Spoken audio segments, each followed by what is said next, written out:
Bé, abans de res, necessàriament tinc que donar les gràcies per estar avui així, que es pugui tractar aquesta qüestió de la justícia universal, que la veritat és que està fent un perjudici molt greu a nombroses víctimes de tants conflictes internacionals. I necessàriament he de donar les gràcies a Salvador Marín, que és el que ha pogut facilitar que pugui estar avui així, i també, òbviament, a Salvador Gregori, del Cercle d'Economia de la Safor, i també estic molt agraït per la molt generosa, excessivament generosa presentació que ha fet el professor Vicent Estruch. I la veritat és que després d'escoltar el jutge Pedro Viguer, doncs la veritat és que em sento un poc intimidat, no?, estar tan rodejat tant d'il·lustres juristes en tanta experiència. Bé, trataré en els 20-25 minuts que tinc, de fer una aproximació molt genèrica. Tinc més? Sí? Però tampoc vull avorrir i dormir massa a tots els que esteu així. Me voldria fer una aproximació, ja dic, un poc genèrica, perquè el temps ho exigeix, a què és això de la justícia universal. I, sobretot, aprofunditzar com tota una sèrie de procediments que n'hi havien oberts, de repent, tornant a aquests motius econòmics, pues, pareixer que van a tancar-se de forma irremediable. I per a parlar de la justícia universal necessàriament hem de fer referència a tota una sèrie de precedents internacionals, perquè pareix ser ara que s'ha reformat ja aquesta llei de justícia universal que Espanya està completament aïllada del món internacional. Pareix ser que les convencions internacionals és alguna història que s'ha ocorrit aplicar a jutges estrela, diuen, i que absolutament no hi ha ninguna obligació internacional de perseguir ni a genocides ni a torturadors.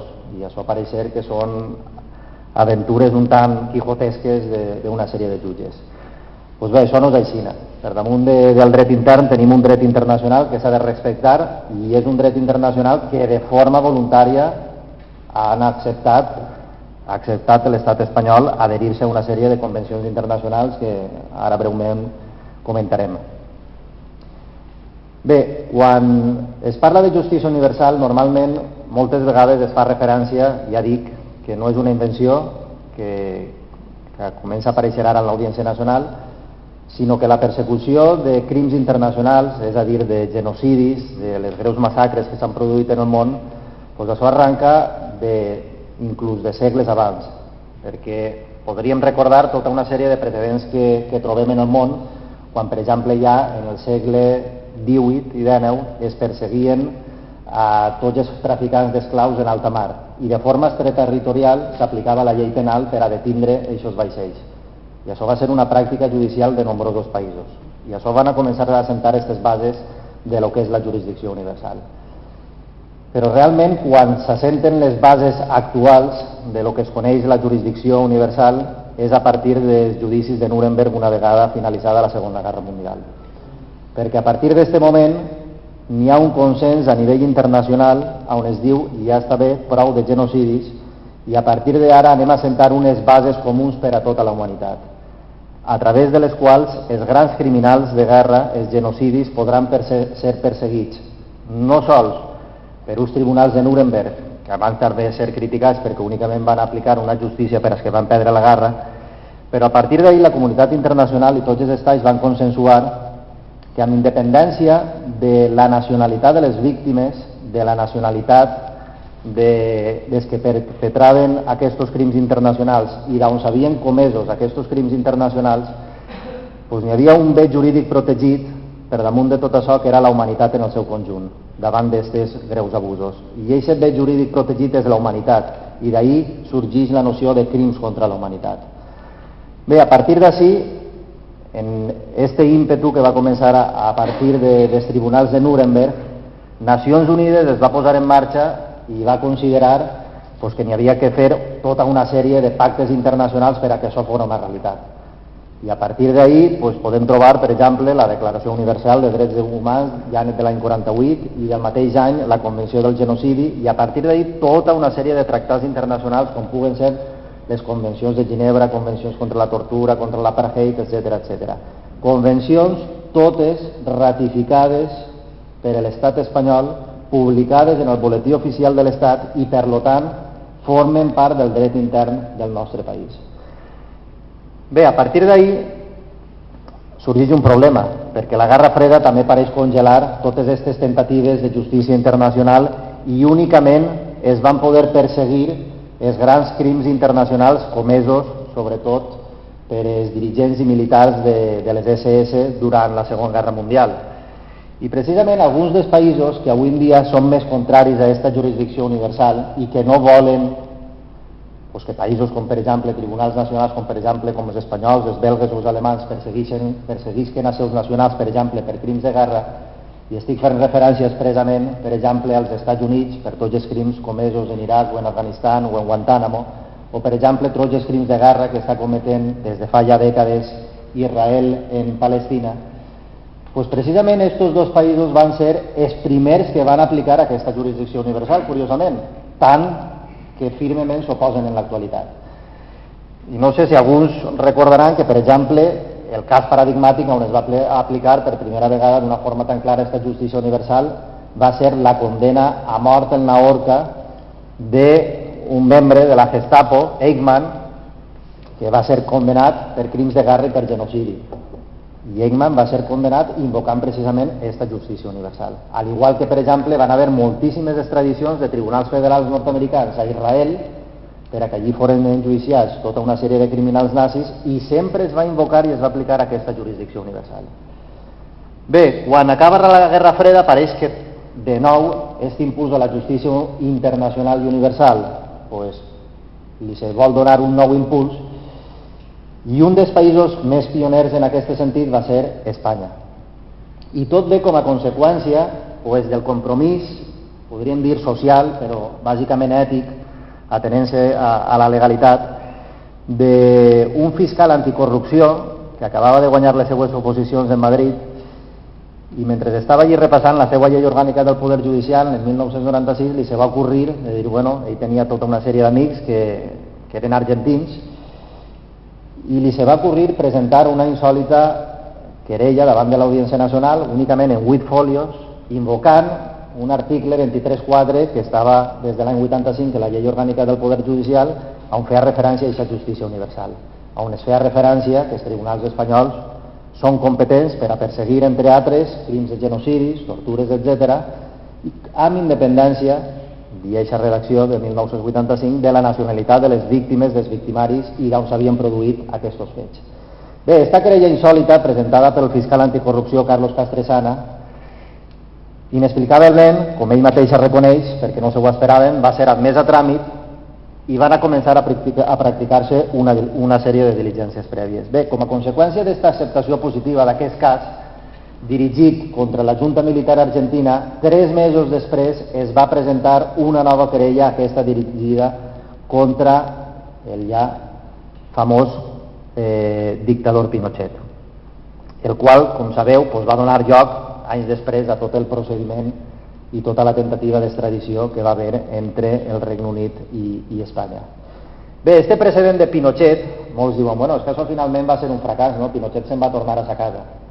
Pinochet se'n va poder tornar a sa casa, però el procés d'extradició va donar uns fonaments jurídics claríssims a nivell internacional, va consolidar tota una sèrie de precedents i, aunque en aquesta ocasió Pinochet efectivament se'n va poder escapar, van dir per motius d'humanitat, perquè ja era major, molt major, i creien que aquests motius d'humanitat tindrien que fer-lo regressar al seu país, aunque quan van veure allí, només arribar al seu aeroport es va alçar de la seva cadira de rodes per abraçar els seus generals. Això va provocar un efecte catalitzador en aquests països. I a partir d'aquest moment, l'efecte d'aquest cas Pinochet va portar com a conseqüència que aquestes lleis d'amnisties que estaven en Argentina i en Xile foren posteriorment declarades inconstitucionals i a començaren tota una sèrie de procediments contra els grans instigadors d'aquestes dictadures. Bé, curiosament, aquest cas Pinochet, que va tindre repercussions a nivell internacional, com ha dit, va donar la possibilitat que altres víctimes d'altres casos de greus violacions de drets humans vesgueren així, en Madrid, en l'Audiència Nacional, una possibilitat per a reivindicar les seues ànsies de justícia que ni havien encontrat en els seus països d'origen, on s'havien produït els fets, ni tampoc podien encontrar aquesta justícia en un tribunal penal internacional que no va començar a posar-se en funcionament fins a agost del 2002. I a partir d'ahir, tampoc, aquest tribunal penal internacional pot donar eixida a molts d'aquests casos, perquè si un estat no ha ratificat aquest Estatut de Roma que reconeix aquest tribunal penal internacional, òbviament no es pot perseguir aquests crims internacionals comesos per aquests nacionals. Així, per exemple, alguns dels països que s'assenten en el Consell de Seguretat i que en teoria són els garants de l'ordre i de la pau internacional, com puguen ser els Estats Units, Rússia, Xina, aquests països no han signat ni han ratificat l'Estatut de Roma i no tenen la intenció de fer-ho, i per tant tot el que puguen fer dins dels seus països i fora dels seus països queda en la més absoluta impunitat. Bé, a partir d'aquest moment del cas Pinochet es va produir també un altre precedent, que és el que ha consolidat la jurisprudència essencial en el nostre país per a continuar en aquesta aplicació de la justícia universal. I estic referint-me al cas Guatemala. No sé si recordaran que a principis dels 80 va haver un assalt a l'ambaixada espanyola en Guatemala, on es van refugiar allí els líders maies que estaven lluitant contra la dictadura d'Efraín Ríos Montt, i aquest genocidi que es va cobrar, algunes xifres diuen que es va cobrar més de 400.000 víctimes, va provocar que aquests líders maies perseguits es refugiaren en l'ambaixada espanyola.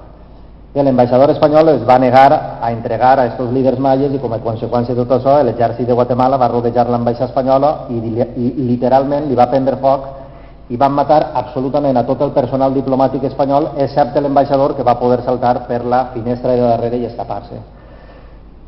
Tots els líders maies que n'hi havia allí van ser massacrats i a una Premi Nobel de la Pau, Rigoberta Menchú, que el seu pare va ser assassinat aquest dia en l'ambaixada espanyola, li se va ocorrir que, i per què no Pinochet, per què Pinochet i per què no, per exemple, Ríos Montt, el dictador de Guatemala? I va presentar una nova querella en l'Audiència Nacional. Bé, aquesta querella de l'Audiència Nacional va continuar la seva tramitació amb, sempre n'hi ha que dir-ho, tots aquests casos des d'un principi han tingut la més fèrrea oposició del Ministeri Fiscal. I en aquest cas no va ser una excepció, que finalment va provocar que el cas fora arxivat. Es va fer l'apel·lació al Tribunal Suprem i el Tribunal Suprem, per un marge molt reduït de 8 jutges contra 7, van dictaminar que únicament aquesta justícia universal podia ser aplicable en Espanya sempre que n'hi haguera una connexió nacional, que n'hi hagueren víctimes espanyoles o que el querellat fos espanyol o algun tipus de víncle nacional. El que va passar així és que va dir el Tribunal Suprem que continua el cas de Guatemala, però únicament per enjuiciar el que havia passat en l'ambaixada d'Espanya, perquè havien hagut víctimes espanyoles. Contra d'això van haver 7 magistrats que van estar completament en contra. I diu, la justícia universal, com mateix diu la paraula universal, n'hi ha que prescindir d'aquests nexos de connexió nacional. Curiosament, un dels magistrats que s'assentava ahir era Conde Pumpido, que va ser un dels que van tratar de portar endavant aquesta interpretació absoluta de la justícia universal i de que es perseguirà el genocidi en Guatemala en totes les conseqüències. I el que crida l'atenció és que poc després, Conde Pumpido, que era un dels més favorables a aquesta justícia universal, a l'ocupar el càrrec de fiscal general de l'Estat, curiosament va ser un dels detractors principals de la justícia universal i un dels impulsors de la que comentarem ara, la reforma de la justícia universal que ja es va produir en el 2009. Curiosament, com canvien les interpretacions jurídiques quan s'ocupa un càrrec o un altre. Me s'ha oblidat comentar un punt en el cas Pinochet que crec que és important. Des d'aquests magistrats que es van reunir en la sala de lo penal de l'Audiència Nacional, en el ple de la sala de lo penal de l'Audiència Nacional, per a ordenar aquesta ordre d'arrest internacional contra Pinochet, perquè s'atribuïs que això va ser el jutge Baltasar Garzón. Garzón va ser qui va tramitar tot això, però qui va dictaminar aquesta ordre a través d'un auto va ser el pleno de la sala de penal. Els 17 magistrats que es van sentar allí, per unanimitat, els 17 van interpretar de forma absoluta aquesta justícia universal i van dir que en Xile n'hi havia que perseguir a Pinochet amb independència que n'hi hagueren víctimes espanyoles o no. Este va ser el veredicte per unanimitat. En el Tribunal Suprem, com havia dit, no es va donar la mateixa interpretació, es va recurrir al Tribunal Constitucional i en una molt famosa sentència de setembre del 2005 el Tribunal Constitucional va fallar en el cas Guatemala en contra del criteri del Tribunal Suprem i, entre altres moltes coses, va dir que, com diu la paraula justícia universal, n'hi havia que perseguir aquest genocidi amb independència de que les víctimes foren o no espanyoles. Bé, això va obligar a reobrir a treballar el cas, i el que més preocupava és que un altre cas que s'havia presentat precisament aquest mateix estiu, en juliol del 2005, que és el que anem a referir-se, i és que el cas contra la cúpula dirigent del Partit Comunista Xinès s'havia presentat, com havia dit, en aquest estiu 2005, però no s'havia admès a tràmit. No s'havia admès a tràmit perquè en un primer lloc s'havia oposat el fiscal argumentava que, invocant d'una forma insòlita l'article 2.7 de la Carta de les Nacions Unides, dient bueno, Espanya no pot intervindre en els assumptes interns d'altre estat i per tant no són competents per a aquest cas. El jutge de l'Audiència Nacional, Ismael Moreno, sempre tratant de donar crèdit a l'informe del fiscal, sempre ho fa així, no va admetre a tràmit esta querella, però justament quan estava pendent de celebrar-se la vista de l'apel·lació va eixir esta sentència del Tribunal Constitucional en el cas Guatemala, que va provocar un canvi. Un canvi perquè va reunir els jutges de la sala de l'Audiència Nacional, de la sala de lo penal de l'Audiència Nacional, i en un auto de gener del 2006 van dictaminar que el genocidi que s'havia presentat el cas contra el poble tibetà per part de les autoritats xineses, aplicant aquesta interpretació absoluta que havia donat el Tribunal Constitucional, havia de perseguir-se per part de l'Audiència Nacional. Bé, això va començar ja des del 2006 a complicar un poc la situació de l'executiu espanyol respecte a les exigències que venien del govern de Xina. I a partir d'ahir van a començar a practicar-se tota una sèrie de diligències probatòries i bàsicament el que va començar a fer-se era que les víctimes directes d'aquests crims internacionals i els testimonis també directes a començaren a donar el seu punt de vista de lo que havia succeït i a ratificar els fets de la querella presentant-se allí en l'Audiència Nacional davant del jutge Ismael Moreno.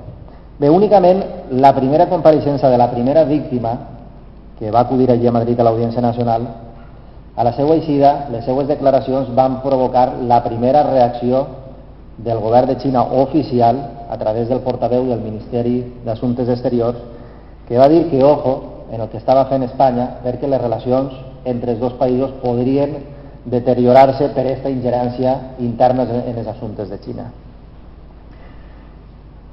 Bé, al fiscal i al jutge se'ls va ocorrir una altra cosa. Va dir, havien acceptat ja tota aquesta sèrie de testimonis, però va dir, en lloc de que vinguin a l'Audiència Nacional a prestar aquest testimoni perquè això implica que a l'eixida estigui tota la premsa internacional i això crea un gran impacte, anem a fer-ho a través de comissions rogatòries. És a dir, adjunteu-nos els interrogatoris i al domicili on es troben les víctimes i aquests testigs i a partir d'ahir, a través de l'Interpol, remitirem totes aquestes comissions rogatòries allà on estigui una víctima per a que ens donen resposta. Això el que li donava era un anonimat total a aquesta iniciativa legal i, per tant, podien calmar-se els ànims que tenia el govern de Xina. I va tindre cert èxit aquesta estratègia urdida pel fiscal i que va consentir el jutge de l'Audiència Nacional. I durant quasi 3 anys, víctimes que es trobaven en distints països del món, en Suècia, en Canadà, en distints països europeus, van començar a donar el seu testimoni a través d'esta via de la comissió rogatòria. Lo sorprenent, que no esperaven ni el fiscal ni el jutge de l'Audiència Nacional, és que quan aquesta comissió rogatòria es va dirigir al govern de la Índia a finals de l'any 2007, es van trobar en la sorpresa, allí en la Índia es troba la major comunitat d'exiliats tibetana, es van trobar en la sorpresa que el govern de la Índia va dir que no reconeixia això de la justícia universal i que no pensava col·laborar en la justícia espanyola. I això, de nou, provoca que en la primavera del 2008, no sé si se'n recordaran que en la primavera del 2008, abans de la celebració dels Jocs Olímpics en Pequín, quan més interessava a Xina tindre una millor imatge de respectar els drets humans a nivell internacional, en aquest moment van comparèixer de nou tota una sèrie de víctimes davant de l'Audiència Nacional.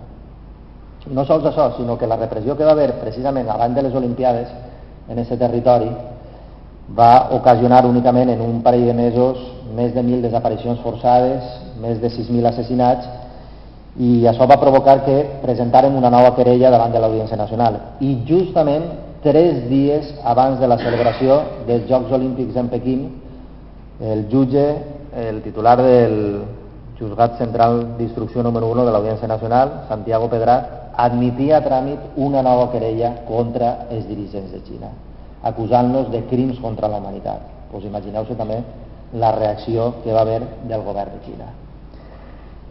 Bé, a partir d'ací continuen el que no havien pogut avançar en el jutge Ismael Moreno durant quasi 4 anys, en pocs mesos ho van fer en el jutge Santiago Pedrat. I a partir del 2009 és quan comencen a complicar-se les coses. Per una banda, en gener del 2009 trobem que també altres casos s'havien obert davant de l'Audiència Nacional. No sols teníem ja des de feia un temps el cas Couso, sinó que també un cas de tortures comeses en Guantánamo també va ser acceptat a tràmit, i això va provocar la reacció airada de l'administració d'Obama, que tenia en la seva campanya electoral com a una de les seues promeses el tancar Guantánamo. Al mateix temps també va començar a instruir-se un altre cas dirigit contra el ministre de Defensa i distints militars d'Israel per una sèrie de bombardejos contra la població civil en la Franja de Gaza, que va provocar que la ministra, en aquell entonces d'Assumptes Exteriors d'Israel, Tzipi Livni, obertament i a la llum pública li va exigir a Moratinos que fera el favor de canviar la llei o de fer alguna gestió per acabar en aquesta querella. Això passa en gener del 2009. En maig d'aquest mateix any, els 2 jutges de l'Audiència Nacional que estaven instruint el cas contra els líders de Xina envien 2 comissions rogatòries a aquest país. Ismael Moreno, per una banda, pregunta a les autoritats de Xina que vol interrogar els acusats, entre ells l'anterior president i primer ministre. El primer ministre Li Pen, que entre el seu currículum també compta l'haver donat les ordres per a que els tanques entraren en 1989, en juny de 1989, en la plaça de Tiananmen, que ara és quan es celebra el 25 aniversari. I per altra banda, el jutge Santiago Pedrat va dir no únicament vull interrogar als acusats, que eren l'entonces ministre de Defensa de Xina en el 2009 i ministre d'Interior, sinó que també, com vostès reiteradament estan dient que no ha passat absolutament res en Xina, deixem anar al territori d'allí, deixem visitar una sèrie de presons, deixem visitar una sèrie de centres de detencions per verificar si efectivament estan respectant allí els drets humans, si estan produint-se tortures o no. 3 dies després d'arribar a aquesta sol·licitud d'aquestes comissions rogatòries, l'ambaixada de Xina en Madrid dirigeix una carta no sols als jutges de l'Audiència Nacional, sinó també a distints ministeris espanyols, al Ministeri de Justícia, Assumptes Exteriors i Interior, dient que de forma definitiva i eficaç acabaren en aquest cas, perquè si no les relacions diplomàtiques i comercials, afegien, entre els 2 països anaven a deteriorar-se de forma irremediable. La setmana després d'haver rebut aquesta carta de l'ambaixada de Xina en Madrid, es reunien en el Congrés dels Diputats, el PP i el PSOE, i de forma urgent tramitaven la reforma de la jurisdicció universal, que es va aprovar aquest estiu. Resultat, arxiu del cas d'Israel, arxiu del cas del Tíbet contra els dirigents de Xina, el cas del 2008, l'altre no van poder, perquè en aquesta reforma legal es deia que a partir d'ahí, si es volia continuar en aquests casos, devia d'acreditar-se una connexió nacional. Exactament el que deia el Tribunal Suprem en la seva sentència del cas Guatemala del 2003. Bé, s'arxiven tota una sèrie de casos, però en aquells que es va trobar alguna connexió nacional, perquè n'hi havia una víctima espanyola o per un altre tipus de raons, doncs van continuar. Va continuar el cas Sàhara, van continuar casos contra Ruanda, Guatemala, Xile, etcètera, perquè n'hi havia víctimes espanyoles. I en el primer cas del Tíbet també n'hi havia una víctima espanyola, nacionalitzada espanyola, un tibetà nacionalitzat espanyol que va ser torturat, van fer desaparèixer a sa mare i a la seva germana i per tant era víctima i en el caràcter de nacionalitzat espanyol i va continuar el cas. Continua el cas i durant tota una sèrie d'anys continuen aquestes diligències probatòries sempre en la fèrrea oposició del fiscal i molt ràpidament passem fins a finals de l'any passat 2013, que és quan definitivament ve la definitiva reforma, o més bé, derogació de facto de la justícia universal. Bé, a principis de l'any passat, per una banda, es va demanar al jutge de l'Audiència Nacional que decretara ordres d'arrest internacional contra els líders de Xina perquè estaven negant de forma sistemàtica que s'havien produït els fets i perquè ja durant tots aquests anys de diligències probatòries s'havia acreditat de forma suficient que s'havia produït allí un genocidi. Això per una banda, a la qual es nega el fiscal i es nega de nou el jutge Ismael Moreno. I per una altra banda, en març del 2013, un dels màxims instigadors d'aquest genocidi era Hu Jintao, el president de Xina fins a fa pocs mesos. Hu Jintao, en 1989, quan es va produir una de les massacres pitjors dins de territori tibetà, el que va donar les ordres d'aplicar una llei marcial i de fer unes massacres allí va ser Hu Jintao, que en aquell entonces era secretari del Partit Comunista Xinès en Tibet. I precisament aquesta massacre li se va reconèixer posteriorment i va tindre una carrera meteòrica hasta ostentar el càrrec de president de Xina. Bueno, no ho ha dit i no ho ha mencionat, però el que es denunciava en aquesta querella era un genocidi, i molt bàsicament, per a que es feu una idea, de 6 milions de tibetans, que és la seva població, des de l'ocupació del país per part de l'Exèrcit Popular de Liberació, 1.200.000 han sigut directament massacrats com a conseqüència d'aquesta ocupació. És a dir, més d'un 20% de la població. O sigui, això és el que es denuncia. Bé, i Hu Jintao no era... Sabíem que teníem proves directes que ja havia signat aquesta llei marcial, que havia donat les ordres, però no podíem anar contra ell perquè tenia eixa immunitat internacional. Hi havia una sentència del Tribunal Internacional de Justícia, un cas que s'anomena Yerodia, contra un ministre d'Assumptes Exteriors del Congo, on va dir que no podien perseguir-se fins que no deixaren el càrrec a un president, a un primer ministre o a un ministre d'Assumptes Exteriors. I van tindre que esperar fins que deixara el càrrec. Van presentar l'acusació contra ell i en octubre de l'any passat, 2013, la secció quarta de la Sala Penal de l'Audiència Nacional va dir que eren molt evidents les proves que s'havien presentat i ordenava al jutge Ismael Moreno a que ampliara la querella contra Hu Jintao. Reacció de nou de Xina, com sempre. Però el que va provocar el que és ja el terratrèmol definitiu és quan en novembre de l'any passat aquesta apel·lació que havíem fet contra aquesta denegació d'ordres d'arrest internacional ens dona la raó i diu que es decreten ordres d'arrest internacional contra l'antic president de Xina i contra l'antic primer ministre, entre altres, perquè consideraven que efectivament s'havia produït un genocidi i per tant tenien que rendir comptes davant la justícia espanyola.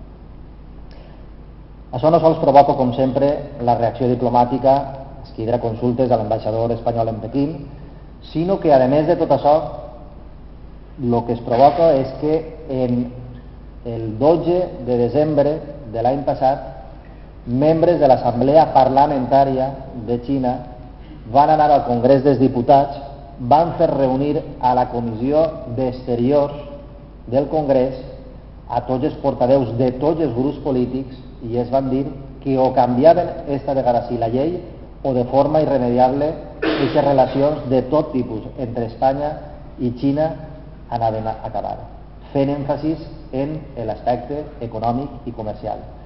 3 setmanes després, el portaveu del grup parlamentari popular en el Congrés presentava aquesta reforma de la jurisdicció universal. I recentment, en declaracions en la televisió espanyola, el ministre d'Assumptes Exteriors, García Margallo, obertament a la pregunta de quin va ser el motiu d'aquesta reforma de la llei de justícia universal i per què tan urgent, va dir obertament que la resposta era senzilla, rient-se. Diu, home, no podem juzgar ni arriesgar el 20% del deute públic que té Espanya en mans de Xina i per tant tenien que procedir a aquesta reforma legal de forma immediata. En paraules d'ell mateixa, no és ninguna conspiració. Bé, aquesta llei ha sigut, des del punt de vista, no tenim temps d'entrar a ella, absolutament catastròfica des del punt de vista del contingut perquè crea distints tipus de categories de víctimes. I, per exemple, serà molt senzill, per exemple, perseguir el terrorisme, perquè únicament que s'acredite que n'hi ha una víctima espanyola ja serà suficient, però per perseguir un genocidi, per exemple, tenen que complir-se també tota una altra sèrie de requisits. No sols que n'hi hagi aquest tipus de víctimes espanyoles, sinó que també el querellat estiga en territori espanyol o tinga, diu, la seva residència habitual així. com si vinguera el dictador de Guatemala, de Xina o de Ruanda, sapient que té una querella oberta i ve així a sol espanyol per a que siga detès. És de que això, té més protecció en aquest sentit un genocida que un terrorista. I no sols això, sinó que també crida molt l'atenció la disposició transitòria única de la nova llei que diu que a partir d'entonces, de l'aprovació d'esta llei i de la seva publicació en el BOE, diu que directament seran sobreseïdes totes les causes de justícia universal. I després, una volta sobreseïdes, veurem si concurreixen o no els nous requisits de connexions nacionals per a que continuen endavant o no. O sigui, directament l'executiu, a través de legislatiu, està dient-li als jutges de l'Audiència Nacional que tenen que tancar aquests casos. Bé, això ha provocat moltíssim malestar, com haureu vist en la premsa, dels jutges de l'Audiència Nacional, i a partir de la publicació en el Boletí Oficial de l'Estat d'aquesta reforma de la justícia universal, curiosament, els jutges s'han anat pronunciant i s'han negat a tancar aquests casos. En primer lloc, el jutge Santiago Pedraz va dir que no pensava tancar el cas Couso perquè es tractava de crims de guerra i no és un dret de les víctimes, sinó que és una obligació, conforme diuen les convencions de Ginebra, perseguir els crims de guerra. Crims de guerra que estan ratificats i publicats en el Boletí Oficial de l'Estat. I per tant, per damunt del dret intern i d'aquesta reforma està el dret internacional i que no pensa arxivar el cas Couso. Posteriorment, els que portaven el cas Guatemala van dir, bueno, es tracta d'un genocidi, però sí va haver un aparato estatal involucrat en aquest cas. Va ser tot l'estat de Guatemala i per tant també hi havia una acusació de terrorisme d'estat. I per tant, com hi havia víctimes espanyoles i el requisit per a víctimes espanyoles en el cas de terrorisme és suficient, el jutge Eloy Velasco va dir que endavant en el cas de Guatemala. El mateix ha passat en el cas del Sàhara, en el cas de Ruanda, i l'únic cas que de moment l'únic jutge ha dit que conclou el sumari i que eleva el seu arxiu definitiu a la sala de lo penal ha sigut Ismael Moreno per acabar en el cas contra la cúpula dirigent del Partit Comunista de Xina. Ha sigut l'únic cas de tots. I en aquest sentit, i en això acaba ja, l'últim efecte, com també hauran llegit per la premsa, advers que ha tingut aquesta reforma de justícia universal, és que al fer-ho de forma tan precipitada va provocar una redacció molt deficient i tots aquells casos també somesos a jurisdicció universal, que era en cas de detenció de narcotraficants en alta mar, doncs també tenen que concurrir tota una sèrie de connexions nacionals. Ha provocat que tota una sèrie de narcotraficants detesos en alta mar, de nacionalitat egípcia, síria, han sigut posats en llibertat per els jutges de l'Audiència Nacional perquè no s'ajusten a la nova lletra que està inclosa en esta llei orgànica 1/2014. Bé, en definitiva, de nou tenim que una complicitat econòmica i uns motius que estan molt més enllà de la llei han provocat una reforma legal i que les víctimes de greus crims internacionals hagin quedat en la més absoluta desprotecció, que ni poden acudir ni a la jurisdicció universal ni al Tribunal Penal Internacional. I el que no estan pensant, i això estan dient moltes de les víctimes, és dir, bueno, si mos tallen totes les vies de justícia i tots els mitjans no violents que mos es plantegen, quina alternativa mos estan deixant per a resoldre els nostres conflictes? La violència, el terrorisme, és això el que es vol evitar a nivell internacional. I aquesta és una de les opcions que estan plantejant-se les víctimes. Si no es poden solucionar els conflictes a nivell pacífic, doncs tindrem que acudir a la Força Armada. I aquest és el problema que de forma expressa ha plantejat el nostre govern a través d'aquesta reforma. Bé, moltes gràcies per la seva atenció.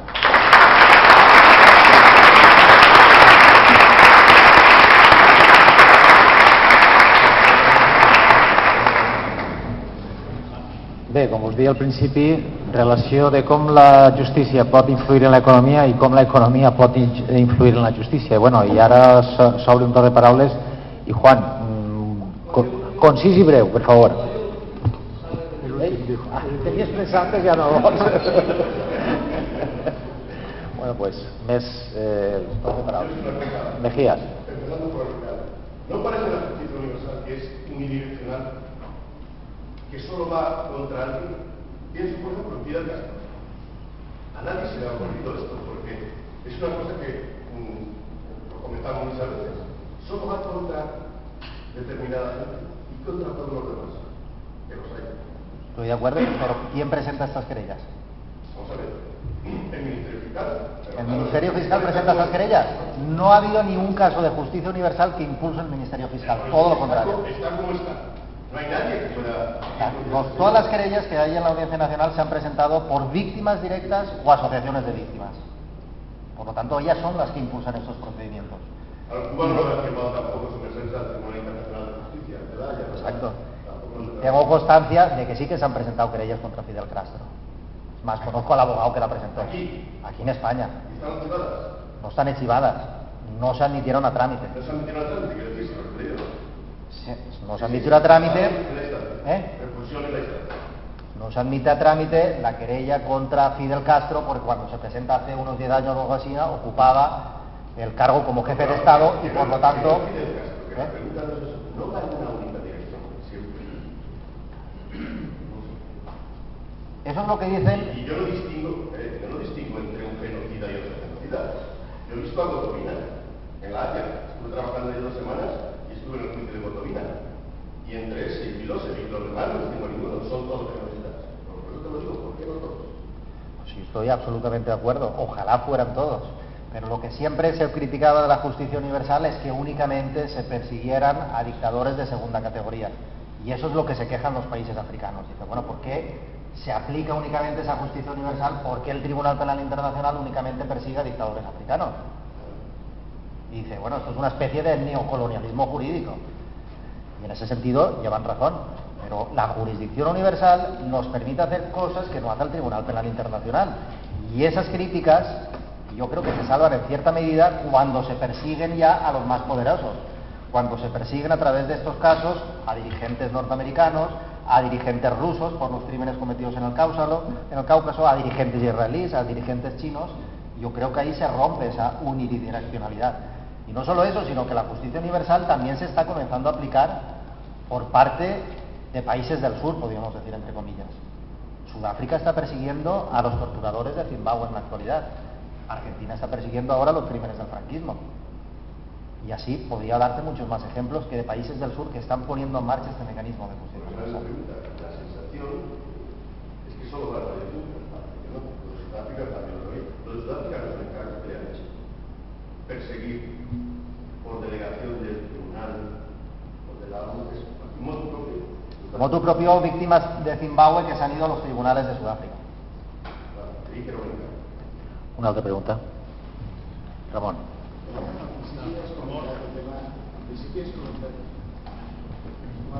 El tema de la seguretat jurídica i de la imatge d'Espanya en aquests moments. I en aquests moments tinguem un cas molt especial que és el tema de la modificació de les energies renovables que està afectant a moltíssimes inversions estrangeres i que estiguem tinguent una imatge de país venedor de molt de cuidado. És a dir, això no... un país que utilitza, que fa lleis retroactives, es diu així, retroactives, dir, això què pots esperar? És dir, la marca Espanya se l'estem carregant. Quan parles amb algun inversor, sobretot americà, el que el diu és que, bueno, que no volen saber res d'este país.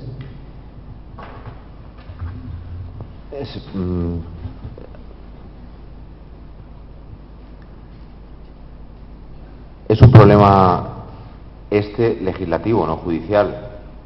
Quiero decir, yo me puedo pronunciar sobre lo que... Cuando hablo de seguridad jurídica, evidentemente tiene que haber seguridad jurídica desde el punto de vista de la norma, pero yo me refería a la seguridad jurídica desde el punto de vista de la previsibilidad de las resoluciones judiciales, que el Tribunal Supremo establezca una doctrina que permita unificar la labor de los tribunales. Me refería a la seguridad jurídica desde el punto de vista de los juzgados. Esto es un tema legislativo. La seguridad jurídica, de todas maneras, y la irretroactividad de las normas, etcétera, etcétera, está prevista en la propia Constitución, en el artículo 9, pero luego cada uno...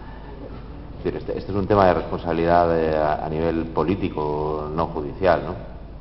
Aunque también ha habido alguna resolución judicial que ha generado mucha crítica por el tema de la seguridad jurídica, como por ejemplo ha sido la sentencia del Tribunal Supremo de 9 de mayo de 2013 sobre las cláusulas suelo, por ejemplo, que decretó la irretroactividad de la aplicación de la sentencia respecto de en cuanto a la devolución de las cantidades indebidamente abonadas por parte de los clientes de los bancos en el tema de las cláusulas suelo, y que ha sido una sentencia realmente polémica, hasta el punto de que hay distintas, digamos, opciones o vías que están siguiendo los tribunales en esta cuestión. Bueno, ese podría ser un ejemplo, digamos, de, en cierto modo, inseguridad jurídica judicial, por decirlo de alguna manera.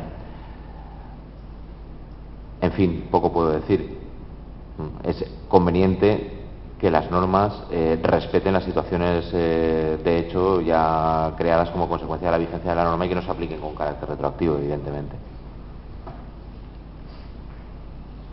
Yo volia preguntar sobre els casos dels narcotraficants que es troben en aigües internacionals. Els casos... Pots repetir? És que s'ha sentit molt fluixet. Sí, els narcotraficants en aigües internacionals. Hòstia, jo no ho he sentit. Quina és la situació actual? Pues que están en libertad. Quina és la situació? Bueno, ja ho ha comentat, no? Els dos casos que van a començar en l'Audiència Nacional davant del jutge Fernando Andreu i Gómez Bermúdez, ells van decidir que n'hi havien que posar en llibertat a aquests narcotraficants. Farà unes 2 setmanes, concretament el 28 d'abril, es va reunir el pleno de la Sala de lo Penal de l'Audiència Nacional i per una àmplia majoria van decidir que n'hi havia que posar-los en llibertat per aplicació estricta de lo que diu la nova reforma de la Llei de Justícia Universal. Va ser un vot majoritari dels jutges que van dir que en aplicació dels nous criteris s'han de posar en llibertat perquè no n'hi ha ninguna connexió nacional i per lo tant es van posar en llibertat, simplement, tal qual. ¿Alguna pregunta más? Pues Juan, ahora. Yo quería hacerle una pregunta, señor decano, de los magistrados valencianos. Quisiera preguntarle cómo se conjuga ese deseo que usted ha expresado de una mayor inversión en justicia, deseo que yo comparto, con ese rumor, que no sé hasta qué punto estará justificado, sobre una limitación o supresión de juzgados de instancia, una nueva ley que se dice que está a punto de salir, etcétera, etcétera. Bien, es una nueva ley orgánica del Poder Judicial que establece una nueva ordenación de todo, vamos, es una auténtica revolución dentro de la organización judicial porque desaparecerían los juzgados, desaparecerían los partidos judiciales y desaparecerían las audiencias provinciales, de forma que habría una estructura judicial a nivel provincial con los tribunales de instancia, digamos, donde estarían concentrados pues todos los jueces de la provincia. Eso va a ser difícilmente, primero que va a ser muy complicado, creo, que esta nueva ley orgánica del Poder Judicial, su tramitación parlamentaria, culmine en lo que queda de legislatura, me da la impresión. Aparte de que hay aspectos muy polémicos de la reforma en los que no puedo entrar aquí, entre otras la supresión de los jueces decanos, por cierto. Lo que yo creo es que para llevar a cabo una reforma de tanta envergadura, que probablemente haga falta, porque esto del juzgado isla que tiene su propio, el juez que tiene su propio, vamos, espacio completamente aislado del de al lado y tal, pues es una organización un poco decimonónica, ¿no? Y del fraccionamiento también territorial propio de una época en la que para trasladarse de una ciudad a otra pues había que ir con carro, ¿no? Esta estructura, esta atomización judicial hoy no tiene demasiado sentido. Ahora bien, si se pretende llevar a cabo una reforma estructural de la Administración de Justicia sin invertir ni un duro, que parece que es lo que se pretende, yo lo que auguro es un auténtico fracaso de la ley. Así que, así es como yo creo que se debe conjugar el tema de la inversión con los tribunales de instancia. Si no, lo único que estamos haciendo no es comprarnos una casa nueva, por ser gráfico, sino cambiar los muebles de sitio. Como siempre.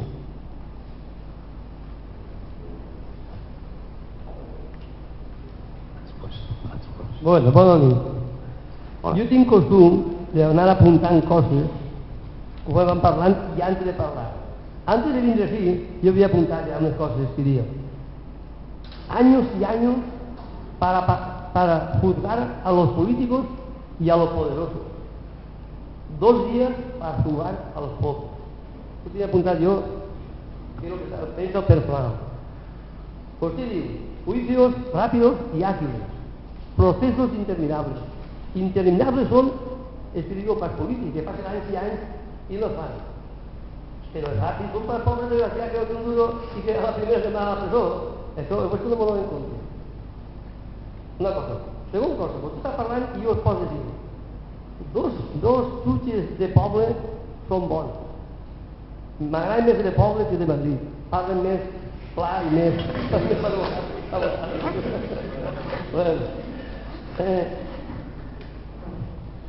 Agarren a centenars de terroristes. Juan, per favor, fes la pregunta. No, és una pregunta, són diverses coses. Agarren diversos terroristes i al dia siguiente només n'agarren a dos i se van al carrer. Això quina vergonya és? Ahí dos trencants escaparates dentro de pols, n'agarren i n'hi ha 1.000, i de 1.000 n'agarren només a dos. I al dia siguiente se van a casa. Això és culpa de jutges o de culpa de qui? ¿Te puedo contestar ya? Bien, ya está. Sí. Vale, gracias, Juan. Bueno, vamos a ver. El tema de la justicia rápida, no voy a ser yo el que repita todo lo que he dicho hoy aquí. Yo apuesto por una justicia ágil y eficaz. Que la justicia es más ágil respecto de los, pues del ciudadano a pie, pues probablemente sí. También tengo que decir que los procesos, por ejemplo, en materia de corrupción, no son procesos que se puedan tramitar ni en un día, ni en 2, ni en 3 semanas, ni en 4, ni en 2 meses, ni en 3. Son procesos generalmente muy complicados, que requieren mucha documentación, mucha prueba pericial. Eso no se tramita, no tiene la misma complejidad pues que tramitar la instrucción de un delito de robo, de un delito de hurto, de un impago de pensiones o cualquiera de este tipo de delitos que incluso pueden tramitarse como juicio rápido en el mismo juzgado de guardia, con lo cual es lógico que haya esas diferencias. Son procesos muy complicados. Y bueno, el tema de que los terroristas están en la calle, hombre, vamos a ver, creo que actualmente están en prisión, no sé si son cerca de alrededor de 500 terroristas en los centros penitenciarios. Terroristas se les juzga y cumplen su condena. No creo que entren por una puerta y salgan por la otra, ni muchísimo menos.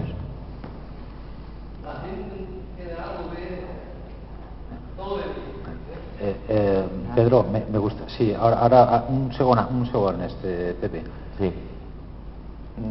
Tema de corrupción. Estados Unidos, caso Madoff. Sí, 6 meses. 6 meses. Un pufo de miles y miles de millones de dólares. ¿Es que es más garantista la ley española? ¿Es menos recursos? ¿O que no Es todo. ¿Es todo? Ya lo he dicho antes. Primero, hay que introducir importantes reformas procesales. No puede ser que se esté obstaculizando constantemente las instrucciones con recursos muchas veces de carácter dilatorio. Yo no digo, por supuesto, que haya que suprimir los recursos y hay que mantenerlos, sobre todo cuando se trata de medidas cautelares, prisión, o reservar quizás un recurso global al final de la instrucción para revisar todo aquello que no se ha hecho. Pero lo que no puede ser es que cada paso que das en el procedimiento, cada providencia que dictas, haya un recurso del que hay que dar traslado a las partes, resolver el juez. Ya digo, hay procesos complicados en materia de corrupción donde puede terminar perfectamente con 150, 170, 180 recursos interpuestos por las partes. Eso es inadmisible y eso produce un entorpecimiento de la tramitación de los procedimientos. La falta de jueces, importantísima. Los refuerzos, fundamental. Tú no puedes tener a un juez que esté llevando un asunto de corrupción de entidad, no sé, se me ocurre ahora el caso de Marsa, por ejemplo, que ahora mismo está reforzado y que lo está llevando el juzgado de instrucción 15 de Valencia o Terra Mítica, por ejemplo, ¿no? Este tipo de procedimientos. Es decir, un juez no puede estar tramitando este procedimiento al que debería dedicarse, digamos, día y noche y dedicar las 24 horas del día y al mismo tiempo estar celebrando juicios de faltas por insultos en el juzgado al lado. Eso no tiene ningún sentido. Y luego, cuando solicitas un refuerzo, pueden pasar meses hasta que obtienes una respuesta. Tiene que partir de la Junta de Jueces. Es que, claro, hay que explicar un poco el camino que antes comentábamos tomando un café, ¿no?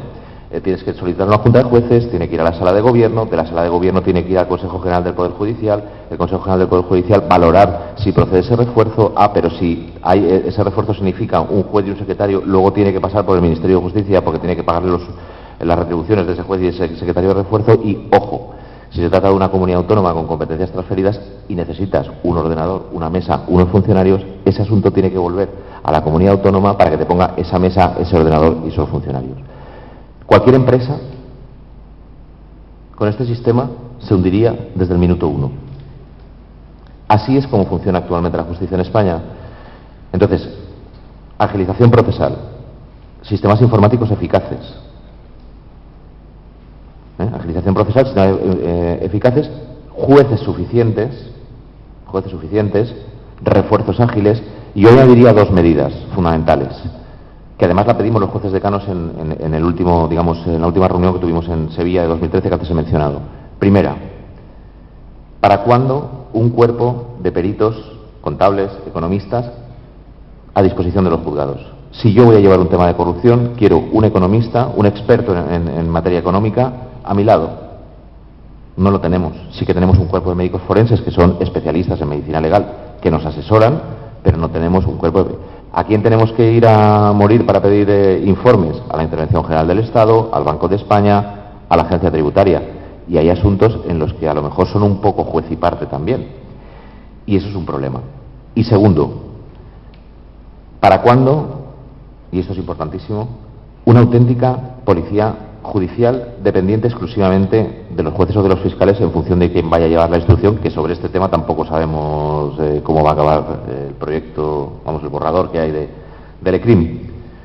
Un juez de instrucción con un equipo de 5, 6, 7 policías especializados a sus órdenes, a los que puede entregar un oficio para que le averigüen una determinada cuenta bancaria, para que practiquen determinadas gestiones, con dependencia exclusivamente, tanto orgánica como incluso, no solo funcional, sino incluso orgánica del juez, sería fundamental para ser eficaz en los procedimientos. El artículo 126 de la Constitución reconoce o habla de una policía judicial y lo mismo. Después de 37 años de vigencia de la Constitución, seguimos sin tener, ojo, que yo alabo la labor de la policía, por supuesto, pero sería estupendo que los jueces que llevan grandes casos de corrupción tuvieran un equipo de jueces específicamente adscritos a ese juzgado para investigar. Fíjate si en un momento he dicho cosas, ¿no? Están diciendo que a los políticos no les interesa. Que mientras la división de poderes sea una mentira y siga Montesquieu muerto, esto va a seguir igual. Pues algo así. Algo así. Bueno, Cada uno que saque sus conclusiones. y con el permiso... Desde hace muchos años todo. Y con el permiso de Pepe, me permite hacer otra pregunta. Tú dices que es lógico y es normal que se hagan recursos, etcétera, etcétera. Lo que ya te deja un poco perplejo es que como consecuencia de poner muchos recursos, luego resulta que te aminoren la condena por dilación indebida, como es el caso Fabra. Es que es algo que te deja completamente perplejo.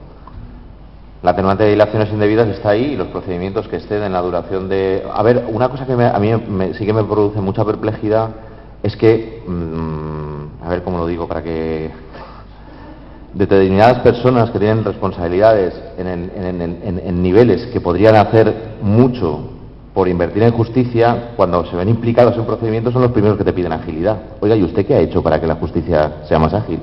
¿Se han convocado posiciones de jueces, de 250 o 300 jueces al año? ¿Se ha invertido en los sistemas informáticos? ¿Se ha hecho algo para compatibilizar los sistemas informáticos de las distintas comunidades autónomas?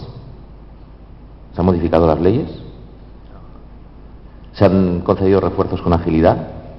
¿O cuando te conceden el refuerzo llevas ya prácticamente un año tramitando un procedimiento del que prácticamente estás sepultado debajo de los tomos y del expediente? Es decir, y repito, una forma muy sutil de condicionar al Poder Judicial y su funcionamiento es la dependencia económica del Poder Judicial. Es decir, nosotros nos nutrimos de los presupuestos generales del Estado que nosotros no elaboramos y que dependemos de lo que nos quieran atribuir. Y la justicia, solamente hace falta darse una vuelta no por los juzgados de Valencia, que tenemos un edificio sensacional, pero por las sedes judiciales de determinadas partidos judiciales para ver cómo están, con los expedientes en los pasillos, con telarañas, con inundación de archivos y expedientes ratas, en fin. La justicia no se ha caracterizado por ser, digamos, un objetivo de inversión de los poderes públicos, no ahora, ni hace 10 años, ni 20, sino en los últimos 150 años de la historia reciente de España. Es una especie de asignatura pendiente de la democracia. Es decir, ¿para cuándo vamos a coger el toro por los cuernos? ¿Para cuándo vamos a invertir en justicia? ¿Para cuándo vamos a proporcionar a los ciudadanos ese número de jueces adecuado para que los asuntos tengan respuesta en un tiempo razonable? Pepe. Al señor decano, una pregunta. ¿Tiene el dato de cuánto dinero se ha recaudado más por el aumento de las tasas judiciales? Sí. Vale. Y derivado un poco de esa pregunta, como ciudadano, pues yo observo desde hace 15, 20, 25 años esa reclamación por parte de los jueces de mayor disponibilidad presupuestaria. Pero los jueces, las asociaciones de magistraturas, yo no he visto que se hayan mojado con medidas de protesta o de presión al gobierno de turno para que realmente esa disponibilidad presupuestaria pues se aumente.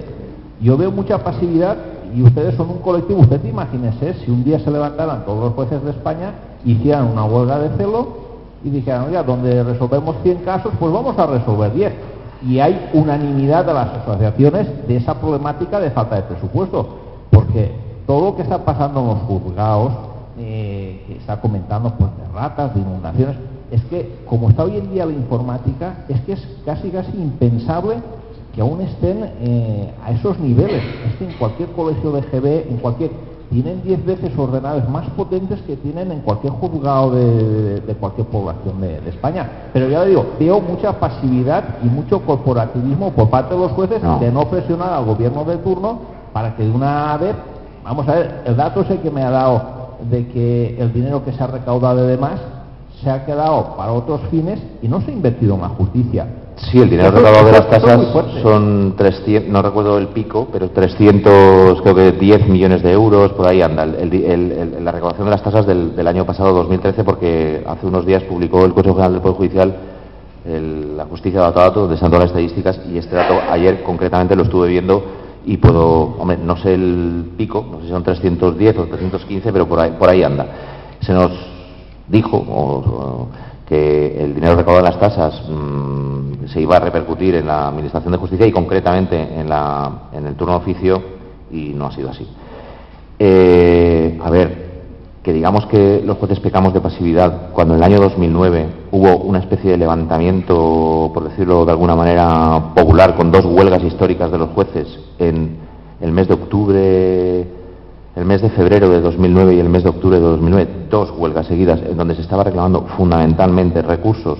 Una huelga, por cierto, que probablemente no la supimos explicar adecuadamente, que ha producido mucha quemazón en el colectivo judicial, pues porque al fin y al cabo han pasado ya 3 o 4 años desde la misma y no se ha conseguido avanzar ni un milímetro, más bien todo lo contrario, y que tampoco fue muy bien entendida por parte de la ciudadanía. Ya digo, pues probablemente hubo ahí un problema de comunicación, pero sí que hubo una actitud, digamos, combativa por parte del colectivo judicial, de las asociaciones y de los no asociados, porque hay que tener en cuenta que la mitad de la carrera judicial no pertenece a ninguna asociación.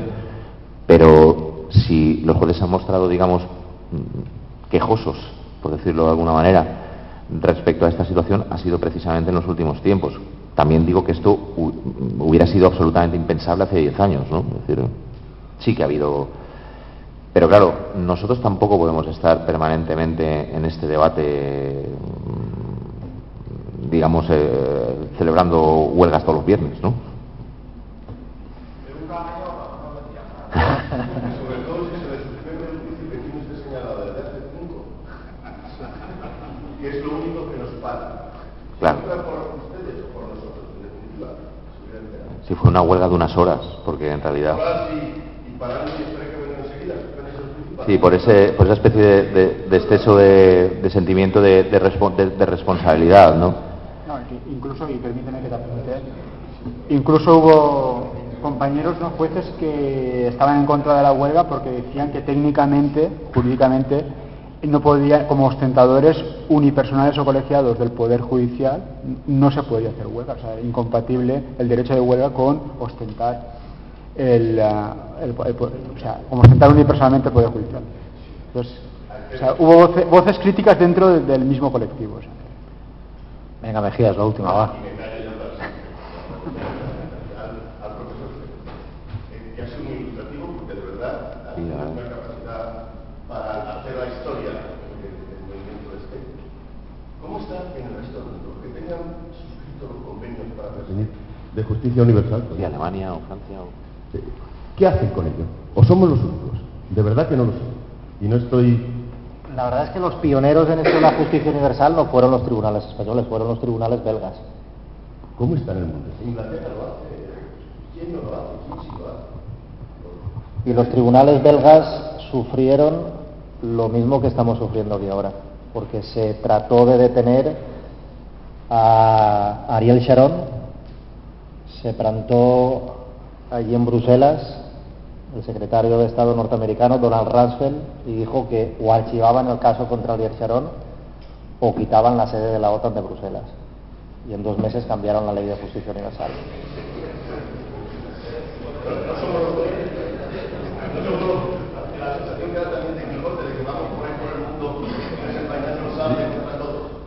Los pioneros fueron los belgas, no fuimos nosotros. Francia está persiguiendo casos de justicia universal. Alemania, los países nórdicos, Australia, Argentina. México tiene una ley muy favorable a la justicia universal y conforme los distintos estados van ratificando el Estatuto de Roma del Tribunal Penal Internacional, la tendencia es que todos los estados van a más en la aplicación de la justicia universal y los que hemos retrocedido hemos sido nosotros. Y por ejemplo Suiza ahora, que siempre había sido muy reticente a todo esto, ha ratificado el Estatuto de Roma y tiene una de las leyes más progresistas en ese sentido. Bueno, pues, hasta si hem arribat. Sols dir-vos una cosa, el dijous de la setmana que ve, dia 5 crec que és, pot ser, tenim l'última sessió de l'Espai d'Economia, una cosa eminentment pràctica, més que de conferència pràctica. Ve una xica d'Alemanya, que és de Gandia, li diuen Amparo Sant Mateu, crec que és la germana, no sé si tu igual la coneixes, no, Enrique? És la germana d'Almacenes Sant Mateu. Sí.